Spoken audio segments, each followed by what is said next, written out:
Marcus Chen had chosen this planet precisely because nobody else wanted it.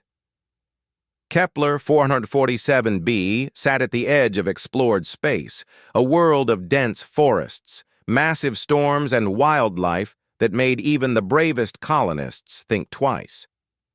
The Galactic Union had classified it as a Category 7 death world, which meant that most species in the known galaxy would die within hours of breathing its air. The atmospheric pressure alone would crush the lungs of a Velthari. The bacterial soup in every water source would dissolve a Koran from the inside out. The apex predators that roamed the endless woodlands had evolved specifically to kill anything that moved. For Marcus, it was perfect. He had built his cabin 3 years ago, using timber from trees so hard that his plasma cutter had nearly overheated trying to fell them. The structure sat on a ridge overlooking a valley that stretched for hundreds of kilometers, filled with bioluminescent vegetation that glowed purple and blue when the twin suns set. He had solar collectors on the roof, a geothermal tap running deep into the volcanic substrate, and enough stored supplies to last decades if necessary. Most importantly, he had silence. After 20 years in the Terran Defense Forces, Marcus had earned his silence. He had fought in the Syndicate Wars, survived the massacre of Epsilon Prime, and personally led the assault that broke the siege of New Constantinople. His body carried the scars of 17 different combat deployments, and his mind carried memories that no amount of therapy could fully erase. When he had finally mustered out at age 42, he had wanted only one thing: to be left alone. The storms on Kepler 447b came without warning and departed just as quickly. Marcus had learned to read the signs over his years on the planet. The way the local birds went silent, the shift in the wind that carried the scent of ozone and something metallic that he could never quite identify. The sudden drop in temperature that made even his enhanced human physiology take notice. He was sitting on his porch when he felt it coming. The largest storm he had experienced in 3 years was building over the mountains to the north, a wall of black clouds that flickered with lightning so intense it turned night into day. The wind was already picking up, bending the massive trees like grass, and Marcus could hear the distant rumble of thunder that sounded less like weather and more like the universe itself growling in anger. He gathered his tools from the yard and secured the shutters over his windows. The cabin could withstand almost anything the planet could throw at it, but there was no point in inviting damage. He had just finished checking the emergency generator when his proximity sensors chirped. Marcus froze. In 3 years, those sensors had only detected local wildlife.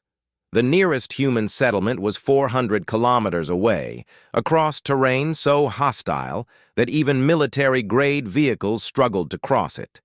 His sensors were not calibrated for animals. They were calibrated for technology, for spacecraft, for things that did not belong on a world where he had specifically chosen to disappear. He moved inside and pulled up his monitoring station, a military surplus tactical display that he had modified to interface with the sensor network hidden throughout the surrounding forest. What he saw made his heart rate increase for the first time in months. A ship. It was coming down hard and fast, trailing smoke and fire as it carved through the storm clouds. The design was unfamiliar to Marcus, sleek and organic in a way that human vessels never were. It looked almost like a living thing, with hull plates that seemed to shift and ripple as it descended.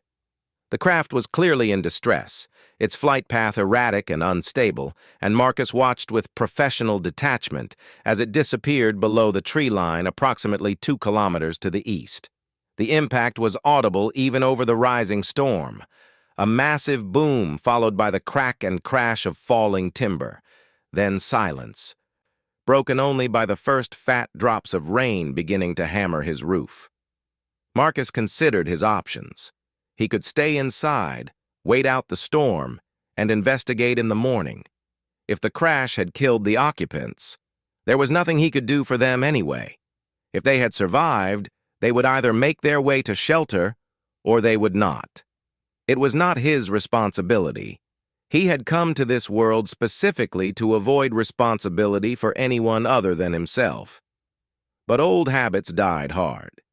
He cursed softly in Mandarin, then in English, then in a Korean dialect he had picked up during the war. He pulled on his weatherproof gear, grabbed his rifle and emergency kit, and stepped out into the growing Tempest. The forest at night was dangerous under normal circumstances. During a Category 5 storm, it was actively trying to kill him. Marcus moved with the careful precision of a man who had spent decades learning how to survive in hostile environments. He ducked under falling branches, avoided the flash flood channels that were already filling with runoff, and kept his sensors active for any sign of the local predators that might be desperate enough to hunt in this weather. It took him 40 minutes to reach the crash site.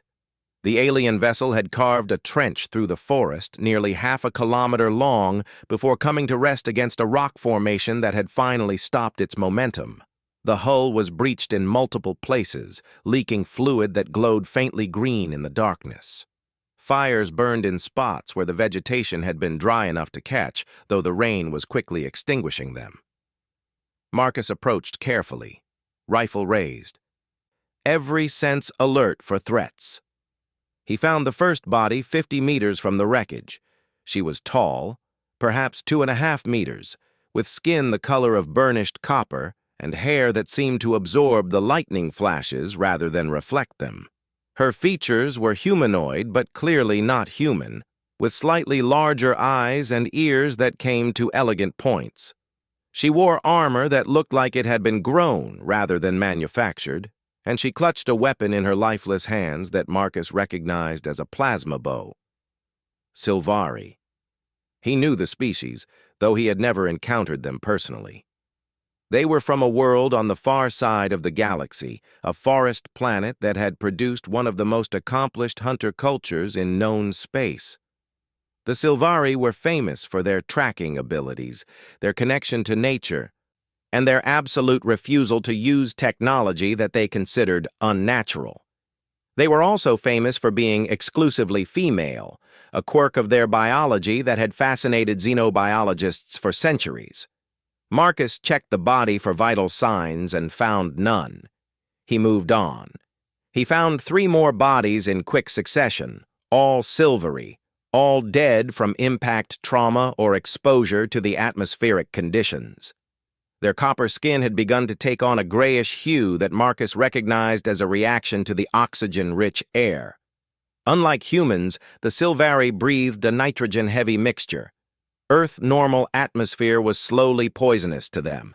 He was about to turn back when he heard it. A voice. Marcus moved toward the sound, rounding the broken hull of the ship to find a scene that made him reassess everything he thought he knew about his quiet retirement. 5 Sylvari Huntresses huddled together in the partial shelter of a collapsed wing section. They were alive, but clearly struggling, their breathing labored, and their movements sluggish. One of them had a wound on her leg that was bleeding freely, the blood a deep purple that stood out against her copper skin. Another was unconscious, supported by her companions. All of them were looking at Marcus with expressions that mixed fear, hope, and something else he could not immediately identify. The tallest of the conscious survivors stepped forward. She was magnificent, even in her injured state. With an athletic build that spoke of years of physical training and eyes that burned with an inner fire despite her obvious distress. She raised her hand in what Marcus assumed was a gesture of peace and spoke in a language he did not recognize. Marcus held up his own hand and tapped the translation device behind his ear. It took a moment to parse the Sylvari dialect, but eventually her words came through. "We mean no harm. Our ship was damaged by the storm. We seek shelter until we can repair our vessel or signal for rescue." Marcus looked at the wreckage behind them. Whatever had brought this ship down, it was not going to fly again.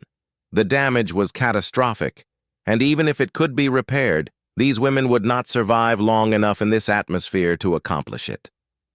"Your ship is destroyed," he said, his translator converting his words into their language. "And you cannot breathe this air for long. You will need to come with me." The Huntresses exchanged glances. Marcus could see the calculation in their eyes, the warrior instincts warring with the practical reality of their situation. They were in hostile territory, surrounded by dangers they could not understand, and their only option for survival was trusting a complete stranger from a species they had probably never encountered before. "Who are you?" the tall one asked. "What species are you?" "Human," Marcus said. "My cabin is 2 kilometers from here. I have atmospheric converters that can produce air you can breathe. I have medical supplies. I have food and water that are safe for your biology. You can wait out the storm there." "Why would you help us?" It was a fair question. The galaxy was not known for its kindness. Most species looked out for their own and treated others with suspicion at best and hostility at worst. The idea that a stranger would risk his life in a deadly storm to help aliens he had never met was probably foreign to their experience. Marcus did not have a good answer. He was asking himself the same question. "Because you need help," he said finally, "and I am able to give it. That is enough." The tall huntress studied him for a long moment. Then she nodded. "I am Kira, leader of this hunting party. We accept your offer of shelter." She gestured to her companions. "Sarah, help Thana walk. Vex, carry Lila. We move quickly." Marcus watched them organize themselves with military efficiency despite their injuries. These were warriors, he realized, not just hunters. They moved like people who had trained together for years, who trusted each other with their lives, who knew exactly what to do in a crisis. The journey back to the cabin took nearly an hour. The storm had intensified, and Marcus found himself breaking trail through conditions that would have killed most other species in the galaxy. He had to stop twice when the wind became too strong for even him to stand against, and once he had to physically carry one of the Huntresses across a flooded stream that had become a raging torrent. By the time they reached his cabin, all of them were exhausted. Marcus got them inside and immediately activated the atmospheric converter in his spare room. It was designed for exactly this kind of situation, able to produce custom gas mixtures for different species. He had installed it years ago on the off chance that he might someday have visitors, though he had never expected to actually use it. The Huntresses crowded into the room, their breathing easing, as the air composition shifted to something their lungs could handle. The one called Sarah immediately began tending to the wounded, while Vex checked on the still unconscious Lila with obvious concern. Kira remained standing, watching Marcus with those burning eyes. "You have done us a great service," she said. "Among my people, such a debt is not taken lightly." "There is no debt," Marcus said. "Rest. Recover. We can talk more when the storm passes." He turned to leave them in peace, planning to spend the night in his main room where he could monitor the storm and maintain his watch over the cabin's security systems. He was almost to the door when he heard it. A murmur, quiet but distinct. "I spotted him first. He is mine." Marcus glanced back. The huntress called Thana was looking at him with an intensity that made him suddenly uncomfortable. She was smaller than the others, with darker hair and eyes that seemed to glow faintly in the dim light. Despite her injured leg, she had pushed herself up to a sitting position and was staring at him as if he were prey, or something else entirely. Kira's response was sharp and immediate. "Thana, you forget yourself. This male has offered us sanctuary. He is not a prize to be claimed." "Our laws are clear," Thana replied, her voice carrying a stubborn edge. "First sight establishes first claim. I saw him before any of you. By the ancient code, he belongs to me." "Your laws do not apply to me," Marcus said, more confused than offended. "I am not silvery." The Huntresses all turned to look at him. There was something in their expressions that Marcus could not quite read. Surprise, perhaps, or curiosity, or something deeper that he did not want to examine too closely. "You do not understand," Kira said slowly. "Among our people, males are rare, precious. When a suitable male is found, the one who sees him first has the right to claim him as a mate. It is a tradition that goes back thousands of years. Marcus processed this information with the calm detachment of a soldier receiving unexpected intelligence in the field. "I see," he said. "And you consider me suitable?" The Huntresses exchanged glances. Something passed between them, a silent communication that Marcus could not interpret. "You survived on a death world alone for years," Kira said. "You traveled through a storm that would have killed any of us. You carried our wounded across terrain that should have been impassable. You showed strength, endurance, and courage that we have never seen in any male of any species." She paused.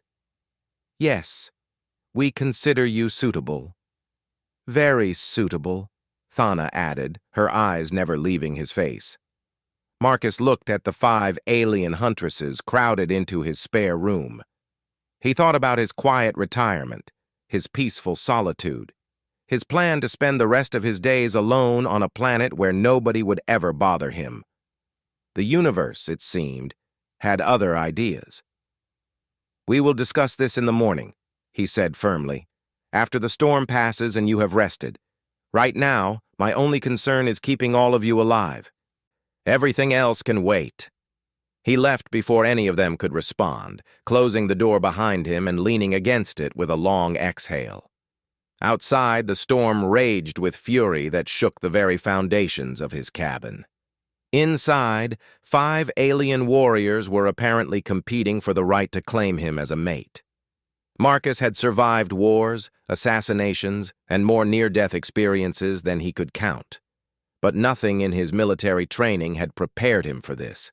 He moved to his monitoring station and began running diagnostics on the cabin's systems, trying to focus on the practical concerns rather than the impossible situation developing in his spare room. It was going to be a very long night. The storm lasted 3 days. Marcus had experienced severe weather on Kepler 447b before, but nothing that compared to this. The wind reached velocities that would have been classified as a Category 6 hurricane on Earth, and the rain fell so heavily that visibility dropped to less than a meter outside the cabin windows. Lightning struck the ridge 17 times during the first night alone, and the thunder was so constant that it became background noise. Inside the cabin, a different kind of storm was brewing. By the second morning, the Huntresses had recovered enough to move around freely. Lila had regained consciousness, though she remained weak from her injuries. Thana's leg wound had been treated with supplies from Marcus's medical kit, and while she walked with a limp, she insisted on being active. The atmospheric converter was working perfectly, maintaining a breathable environment in the spare room while Marcus went about his business in the rest of the cabin. The problem was that the Huntresses did not want to stay in the spare room. "We are warriors, not invalids," Kira had declared on the second morning.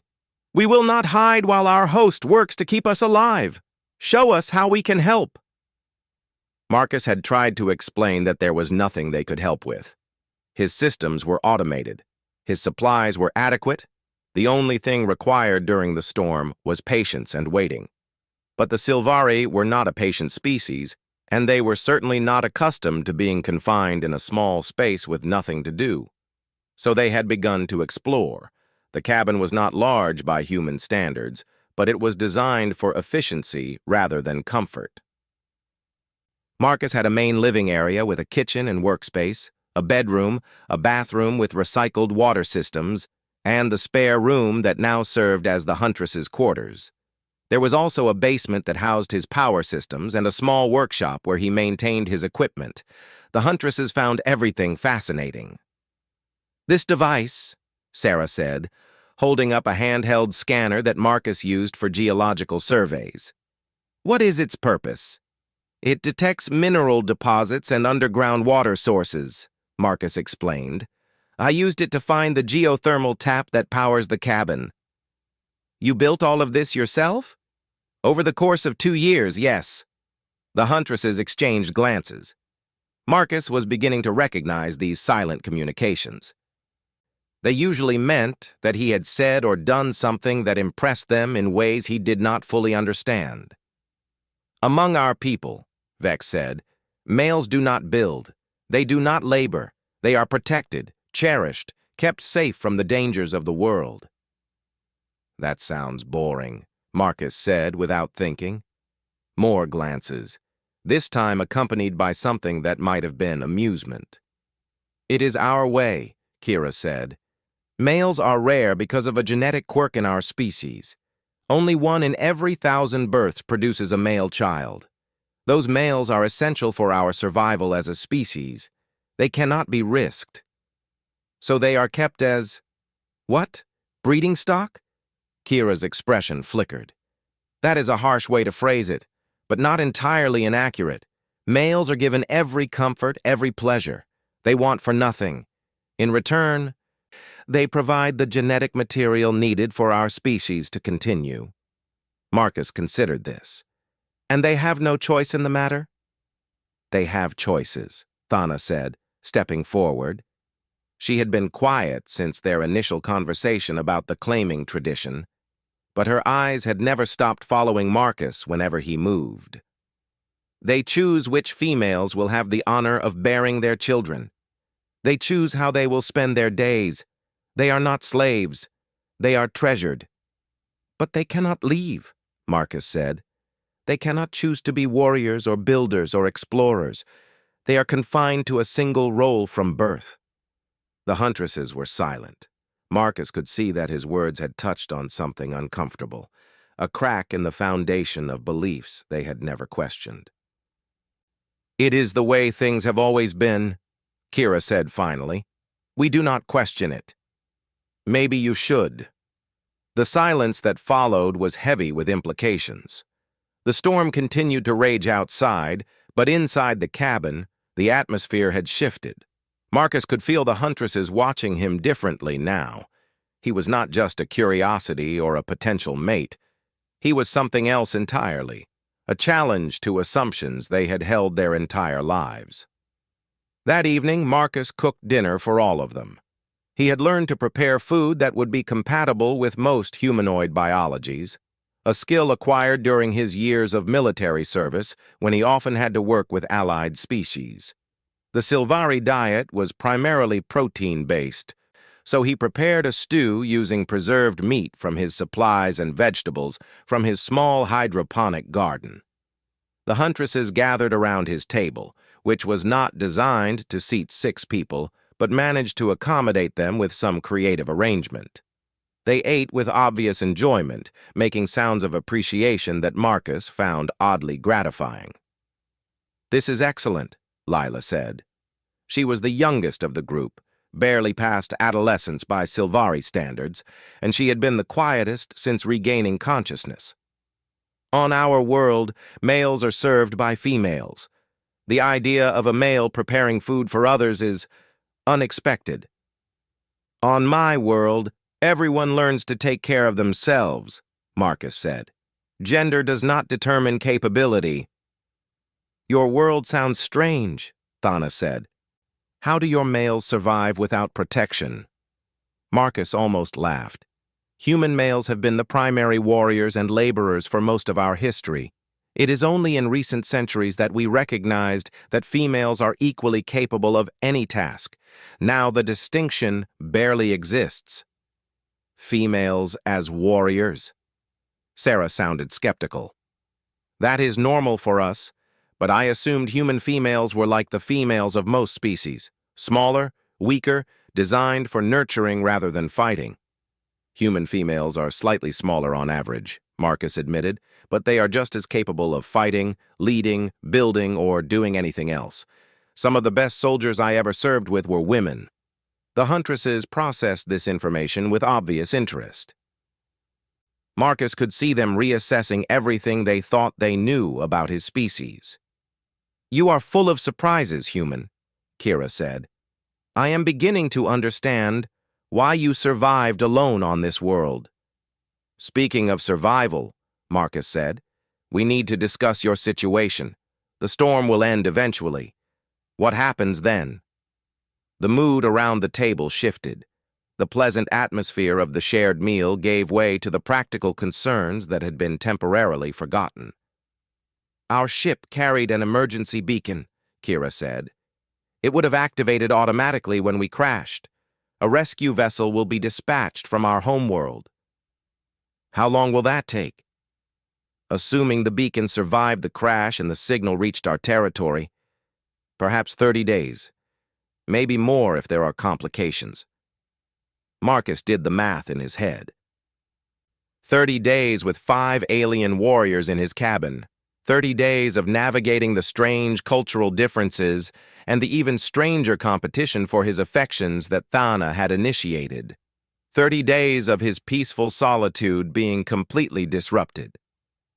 I see, he said. We will need to establish some ground rules. Rules? Thana leaned forward, her eyes bright. What kind of rules? First, you will respect my home and my privacy. This cabin is small and we will all need space at times.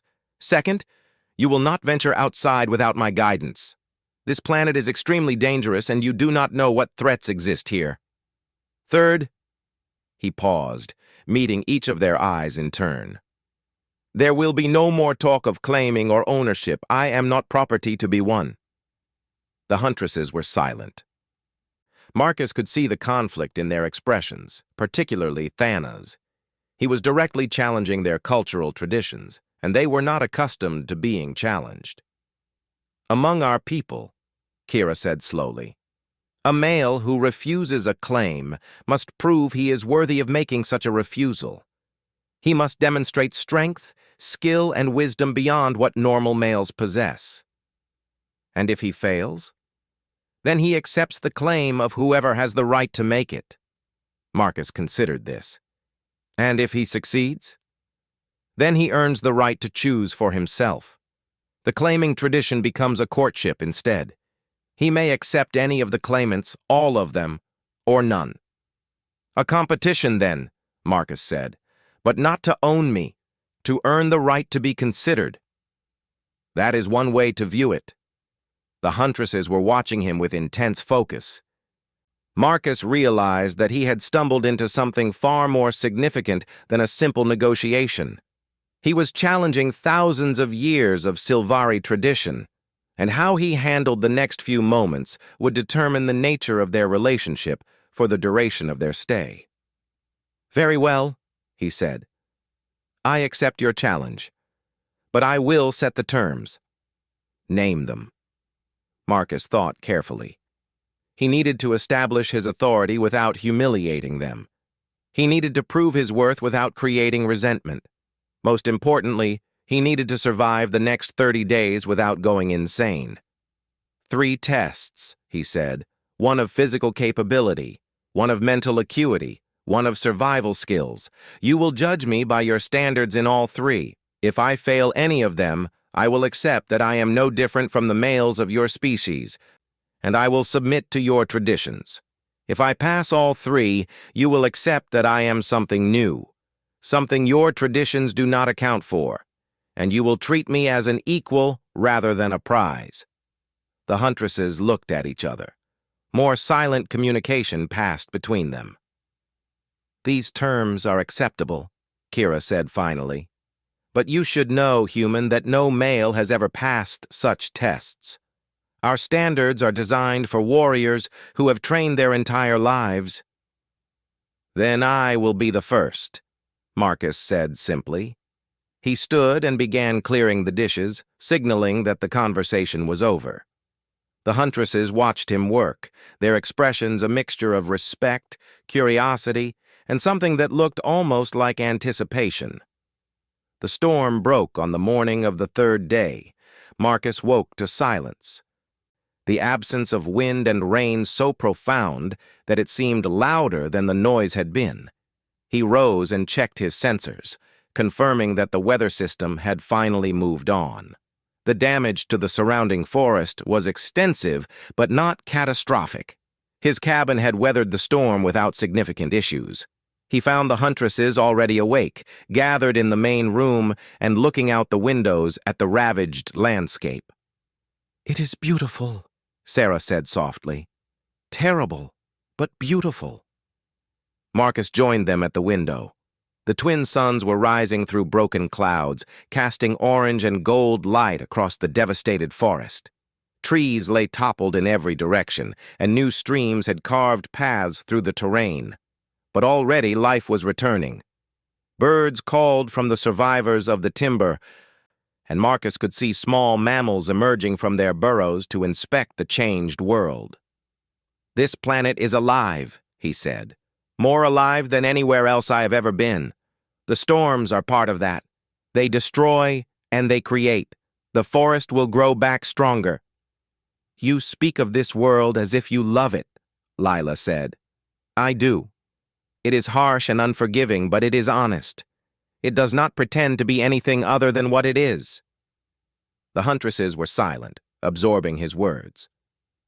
"When do we begin?" Thana asked. Her leg had healed remarkably quickly, a testament to silvery physiology, and she moved without any sign of the limp that had plagued her days before. "Today," Marcus said. "The first test will be physical. We will hunt." A ripple of excitement passed through the group. These were Huntresses, after all.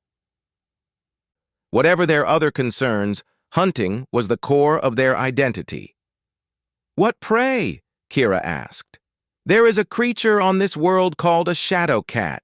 It is one of the apex predators, responsible for more human deaths during the initial colonization than any other species. It is fast, intelligent, and utterly lethal. I have tracked them before, but never successfully taken one down. Today, we hunt together. If I can match your skills in the pursuit, I pass the first test." The Huntresses exchanged eager glances. This was something they understood. This was something they excelled at. "What weapons will we use?" Vex asked. "Whatever you brought with you. I will use my rifle and blade. The shadow cat will not care about fairness." They prepared quickly. The Huntresses retrieving their salvaged equipment from the spare room while Marcus gathered his own gear. He noticed them watching him as he checked his rifle, their eyes tracking his practiced movements with professional appreciation. "You have done this before," Sarah observed. "You move like a warrior." "I was a soldier for 20 years, Marcus said. "Hunting and being hunted were part of my daily existence." "But you chose to live alone on a death world instead of remaining with your people." "I chose peace. The war took too much from me. I needed to find myself again." Sarah nodded slowly. "I understand. After my first hunt went wrong, I spent a year in the wild alone. Sometimes isolation is necessary for healing." It was the most personal thing any of them had shared with him. Marcus filed it away, recognizing that the barriers between them were beginning to lower. They left the cabin as the suns climbed higher, moving into the storm-damaged forest with careful precision. Marcus took the lead, following game trails he had mapped over 3 years of exploration. The Huntresses fanned out behind him in a formation that spoke of long practice, their movements silent and coordinated. The Shadow Cat's territory was approximately 5 kilometers from the cabin, in a region of rocky outcroppings and dense undergrowth that provided perfect ambush conditions. Marcus had seen signs of the creature many times, but had always chosen to retreat rather than engage. Shadow cats were too dangerous to hunt alone. Today, he was not alone. They found the first tracks within an hour. The prints were fresh, pressed into mud that had not yet dried from the storm's rainfall. Marcus knelt to examine them, and Kira crouched beside him. "Large," she said, "perhaps 300 kilograms. Male, judging by the stride length." "You can tell gender from tracks?" "We can tell many things." She pointed to subtle variations in the print that Marcus had not noticed. "This animal is old but healthy. It favors its right forelimb slightly, perhaps from an old injury. It is well fed and confident. It does not expect to be hunted." Marcus absorbed this information with genuine admiration. His own tracking skills were competent, but the Sylvari operated on an entirely different level. "Can you follow the trail?" Kira smiled, showing teeth that were slightly sharper than human standard. "I could follow this trail blindfolded. Come." The hunt begins. They moved through the forest like ghosts, the Huntresses displaying skills that Marcus had never imagined possible. They read signs in bent grass and disturbed leaves, in the behavior of insects and the calls of birds. They communicated with hand signals and subtle movements, coordinating their approach without ever speaking a word. Marcus did his best to keep up. His military training had given him a solid foundation, but he was clearly outmatched in pure tracking ability. What he brought to the hunt was something different: endurance, the ability to move through terrain that made the Huntresses struggle, knowledge of the local environment that compensated for their superior senses. They found the Shadow Cat at midday, resting in a cave at the base of a cliff face. The creature was everything Marcus remembered from his research: 2 meters long, with black fur that seemed to absorb light rather than reflect it. Massive claws and teeth designed for tearing through armor. Eyes that glowed faintly yellow even in the daylight. It was lying across the entrance to its den, completely relaxed, utterly confident that nothing on this world posed a threat to it. It was wrong. "The approach is difficult," Kira whispered. "The ground is open for 20 meters in all directions. It will see or hear anyone who tries to get closer." "Unless they come from above," Marcus said. He pointed to the cliff face. It was sheer and treacherous, but there were handholds visible if you knew where to look. He had climbed worse during his military service. "You cannot be serious," Thana said. "That climb would take hours." "It would take you hours," Marcus corrected. "Humans evolved from climbing ancestors. We are built for exactly this kind of terrain." Before any of them could protest, he was moving. He slung his rifle across his back and began ascending the cliff face with careful efficiency. The rock was still wet from the storm, and every handhold had to be tested before committing his weight. But Marcus found a rhythm within minutes. He climbed as he had been trained to climb, focusing on the next movement rather than the distance remaining. Below him, the Huntresses watched in astonishment. Marcus reached the top of the cliff in less than 30 minutes. From this position, he could see directly into the Shadow Cat's den. The creature had not moved, still confident in its invulnerability. It had never encountered a predator that could approach from this angle. Marcus unslung his rifle, took careful aim, and fired. The shot was perfect. The Shadow Cat died instantly, never knowing what had killed it. Marcus descended the cliff more quickly than he had climbed it, arriving at the bottom to find the Huntresses staring at him with expressions that made him distinctly uncomfortable.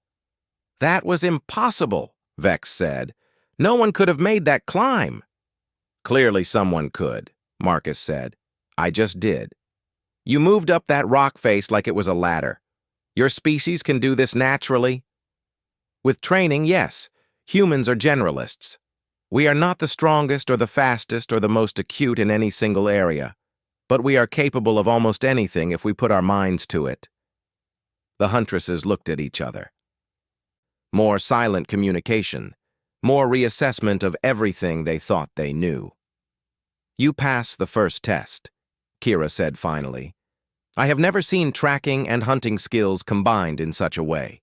You are not a huntress, but you are a hunter worthy of the name." Marcus nodded his acceptance. 2 tests remained. But something had shifted in the way the Huntresses looked at him. He was no longer just a curiosity or a potential prize. He was beginning to earn their respect, and respect, he was learning, meant far more to the Sylvari than any claim of ownership ever could. The days following the hunt were different. Marcus noticed the change immediately. The Huntresses no longer watched him with the appraising eyes of competitors evaluating a prize. Instead, they observed him with something closer to genuine curiosity.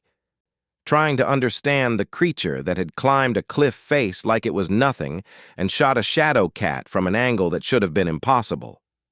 Thana, in particular, seemed transformed. Her initial declaration of ownership had given way to something more subtle, more complex. She still sought his attention, still positioned herself near him whenever possible, but the predatory edge had softened. She asked questions now instead of making demands. She listened to his answers with genuine interest rather than calculated strategy.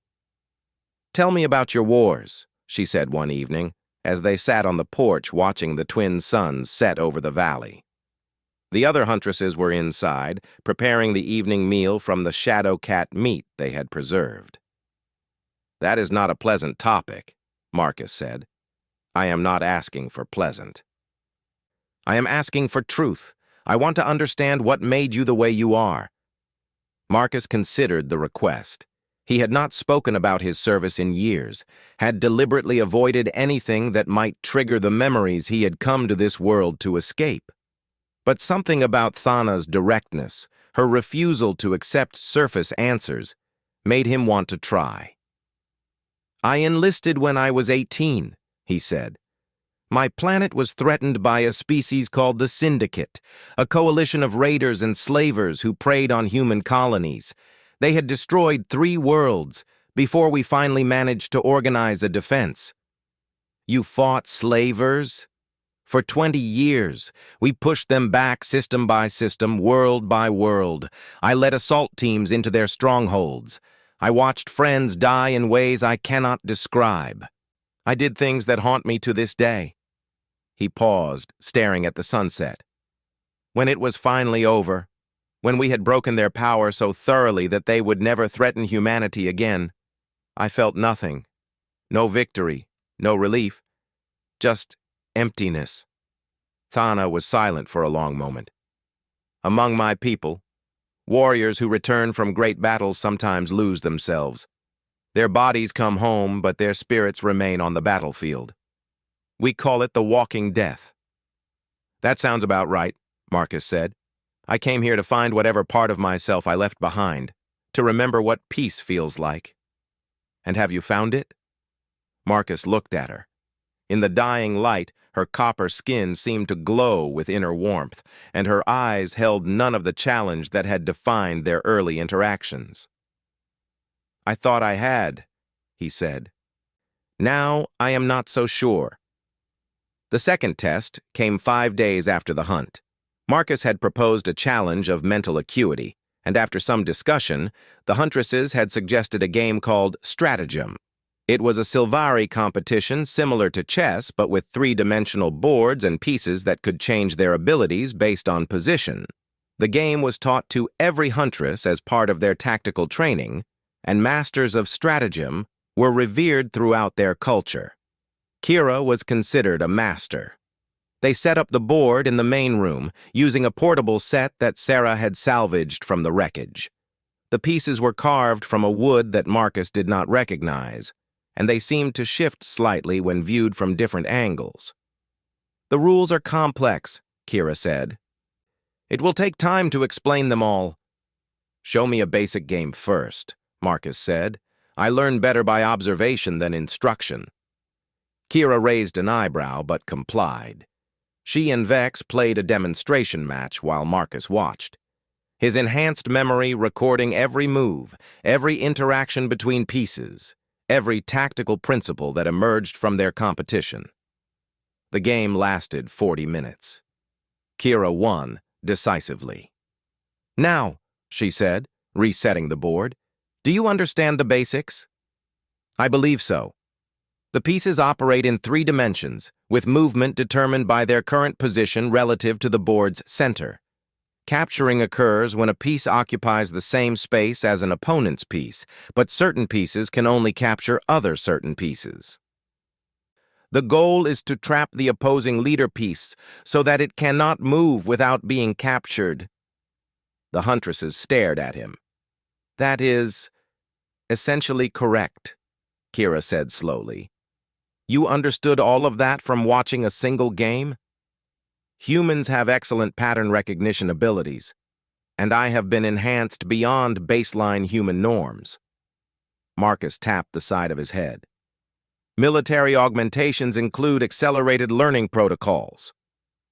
Even so, Sarah said, stratagem takes years to learn properly. The interactions between pieces are not intuitive. Then this should be interesting, Marcus said. Shall we play? Kira narrowed her eyes. You are confident. I am curious. There is a difference. They began. The first game was a disaster. Marcus understood the rules. But understanding rules was not the same as understanding strategy.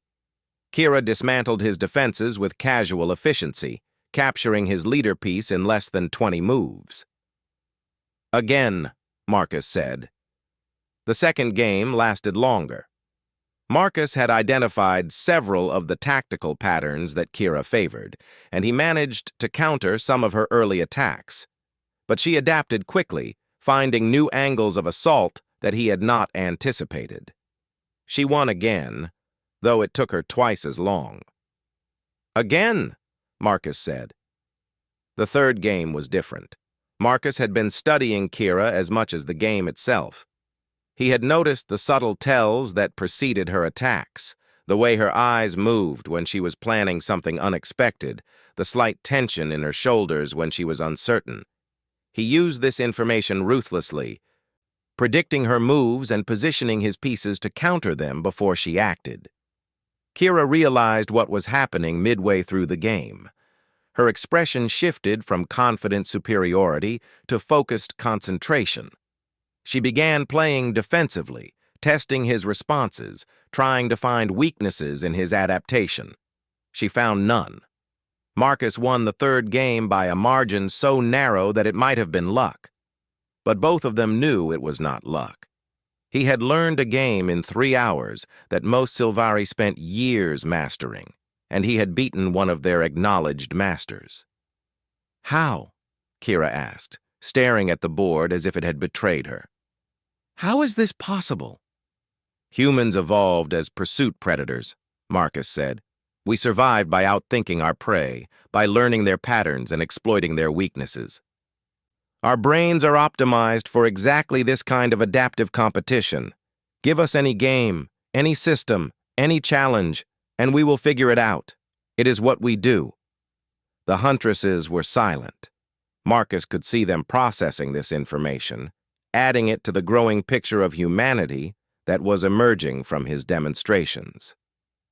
You passed the second test, Kira said finally. I have never been beaten by someone who learned the game the same day. You are either a genius beyond any I have encountered, or your species is far more formidable than the galaxy realizes. Perhaps both, Marcus said. He meant it as a joke, but none of the Huntresses laughed. The third test was scheduled for the following week, but events intervened before it could take place. Marcus was in his workshop when the proximity sensors triggered. This time, the signature was different. Multiple contacts, moving fast, approaching from the north. Aircraft. He emerged from the basement to find the Huntresses already alert, their weapons drawn and their postures suggesting immediate readiness for combat. Something approaches, Kira said. We heard the engines. I see them on sensors. Marcus pulled up his tactical display. 4 craft, military design. They are not Sylvari. Then who? The answer became clear when the aircraft came into visual range. They were sleek, angular vessels with markings that Marcus recognized from intelligence briefings he had hoped to never need again. Vrethkari, he said. Mercenaries, slavers, they must have tracked your emergency beacon. The Huntresses tensed.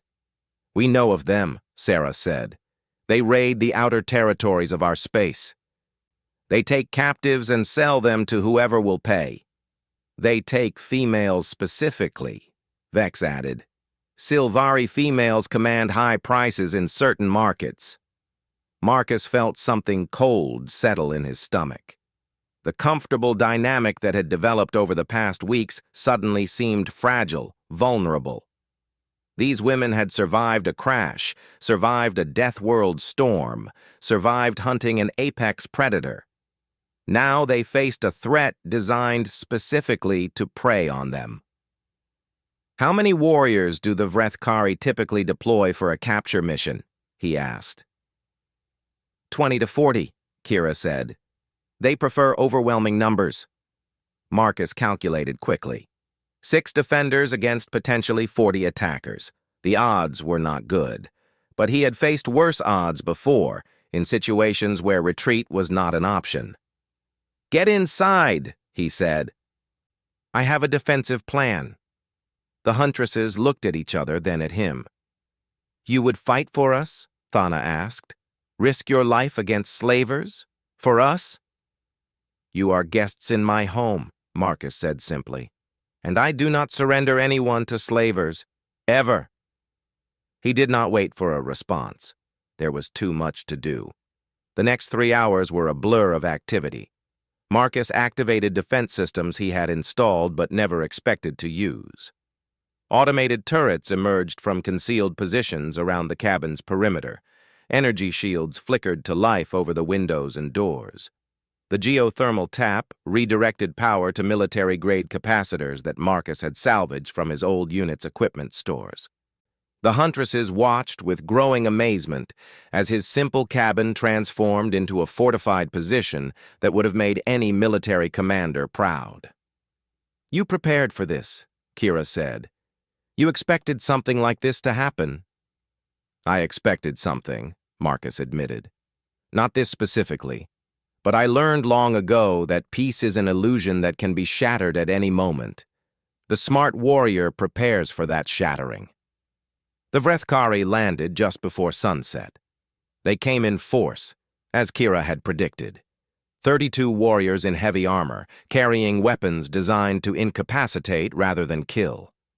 They spread out around the cabin in a textbook encirclement, clearly expecting no resistance from what their scouts must have reported as a single human and a handful of crashed aliens.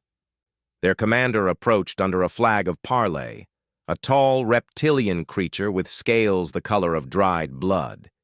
"Human!" it called out, its translator rendering the words in flat mechanical tones. "We have no quarrel with you. Surrender the silvery females, and we will leave you in peace. Resist, and we will kill you slowly before taking them anyway." Marcus stepped onto his porch, rifle held casually at his side. "I have a counter-proposal. Leave now, and I will not kill all of you." The commander laughed, a harsh, barking sound. "You are 1 against 30. What could you possibly do? Let me show you." Marcus raised his rifle and fired. The shot was not aimed at the commander. It was aimed at the power cell on the back of the nearest Vrethkari trooper, a target so small that hitting it should have been impossible at this range. The cell exploded, taking the trooper with it and sending 3 nearby soldiers flying. Before the Vrethkari could react, the automated turrets opened fire. The next several minutes were chaos. The slavers had expected an easy capture. Instead, they found themselves caught in interlocking fields of fire from positions they could not see. They scattered, seeking cover, but Marcus had designed his defenses to eliminate cover. Every boulder, every tree stump, every depression in the ground was covered by at least 2 firing angles. The Huntresses joined the fight, emerging from the cabin with their salvaged weapons. They moved with the coordinated precision that Marcus had seen during the hunt, covering each other, exploiting openings, taking down targets with ruthless efficiency. Marcus moved among them like a ghost. His military training took over completely, suppressing the peaceful hermit he had become and unleashing the warrior he had tried so hard to forget. He dropped 3 more Vrethkari with his rifle, then switched to his blade when 2 of them got close enough to threaten Lila. The young huntress had been separated from the group, pinned down by suppressive fire. Marcus reached her in seconds, cutting down the first attacker before it even knew he was there. The second turned to face him, but Marcus was faster, driving his blade through a gap in the armor that his trained eye had identified instantly. "Stay close to me," he told Lila. We rejoined the others. The battle lasted less than 10 minutes. When it was over, 28 Vrethkari lay dead. The 4 survivors, including the commander, had retreated to their ships and fled. Marcus's defensive systems were damaged but functional. The Huntresses had minor injuries but nothing serious. Marcus himself had taken a plasma burn to his left arm that would leave a scar. He barely noticed. The aftermath was quiet. The Huntresses gathered around him as he field-dressed his wound, their expressions a mixture of awe and something deeper that Marcus could not quite identify. "You saved us," Sarah said. "You killed 24 warriors by yourself and your machines." 28, counting the ones you killed, Marcus corrected. "And you fought as well. This was a group effort." "Do not diminish what you did," Kira said firmly. "I have led warriors into battle for 30 years. I have never seen anything like what you accomplished today. 1 human against an army, and the army lost." "Humanity has always excelled at violence," Marcus said. "It is not something I am proud of." "Perhaps not, but it is something we are grateful for." The Huntresses moved closer. Thana reached out and took his uninjured hand, her grip warm and strong. "The 3rd test was to be survival skills," she said. "I think we can consider that test passed." Marcus looked at the bodies scattered across his property, at the damaged defenses he would need to repair, at the 5 alien warriors who had come to him as strangers and were now something more. "I think so too," he said. The silvery rescue ship arrived 18 days later.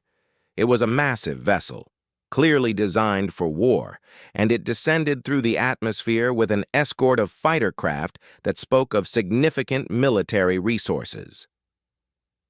The Huntresses had been in regular communication with their people since repairing a portable transmitter, so the arrival was expected. What was not expected was the delegation that emerged. The leader was an older Silvari, her copper skin marked with patterns that indicated high rank.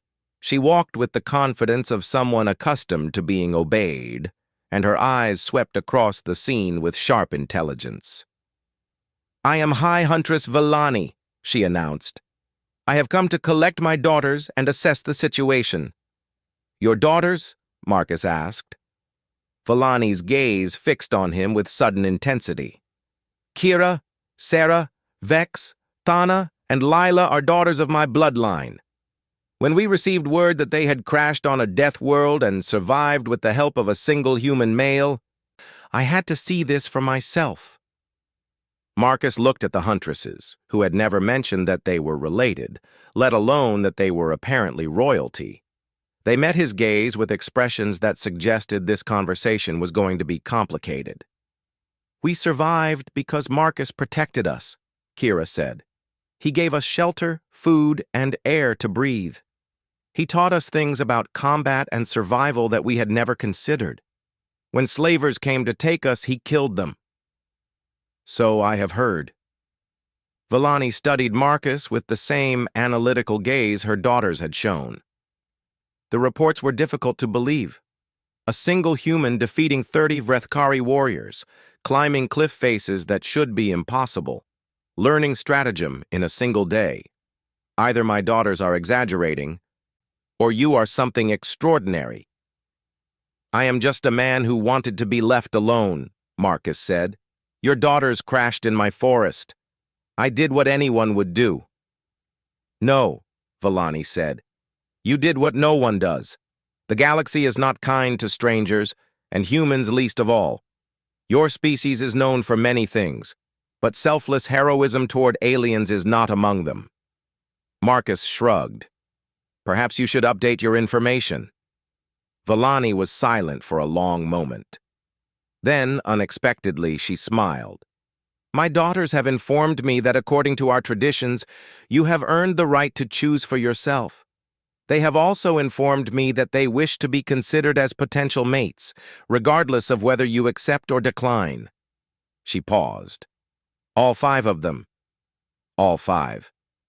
It is unusual but not unprecedented. You impressed each of them in different ways. Kira respects your tactical mind. Sarah admires your survival skills. Vex was moved by your endurance. Lila says you saved her life personally during the battle. And Thana... Vellani glanced at her youngest conscious daughter. Thana claims she knew from the first moment she saw you that you were unlike any male she had ever encountered. Marcus looked at the 5 Huntresses, who had become such a significant part of his life over the past weeks. They stood together, a united front of copper skin and burning eyes, waiting for his response. "I came to this world to be alone," he said. "Yes," Kira said. "But perhaps you have been alone long enough." Marcus thought about his cabin, his peace, his carefully constructed solitude. He thought about the 20 years of war that had driven him to seek that solitude in the first place. He thought about the emptiness he had carried since leaving the military, the void that no amount of isolation had been able to fill. And he thought about the past weeks, the conversations, the competitions, the battles, the feeling of being part of something larger than himself again, the warmth that had gradually replaced the cold numbness in his chest. "I am not ready to leave this world," he said finally. "This is my home. I built it with my own hands, and I am not prepared to abandon it." The Huntress's expressions flickered with disappointment. "However," Marcus continued, "I am also not opposed to having company.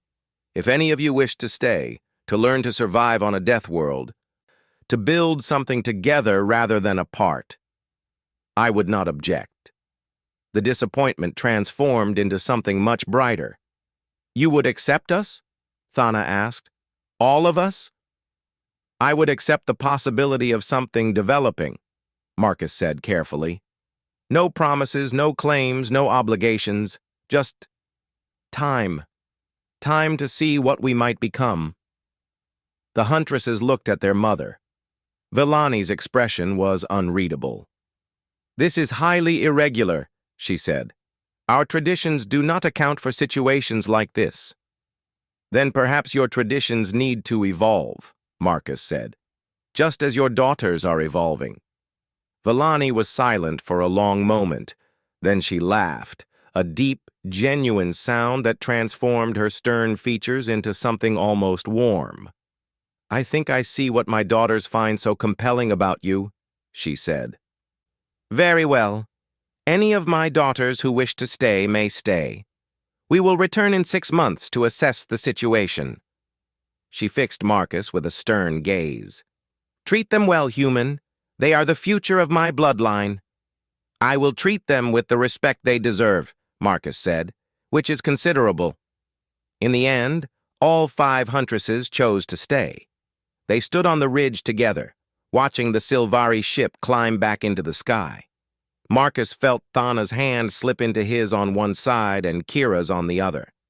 The others pressed close, a circle of warmth around a man who had forgotten what warmth felt like. "So," Sarah said, "where do we start?" Marcus looked at his cabin, then at the 5 alien warriors who had become his unexpected family. "First," he said, "we expand the cabin. Then we teach you to climb. Then we see what happens." The twin suns set over the valley, painting the sky in shades of orange and gold. Marcus Chen had come to Kepler 447b to find peace. Instead, he had found something better. He had found a future.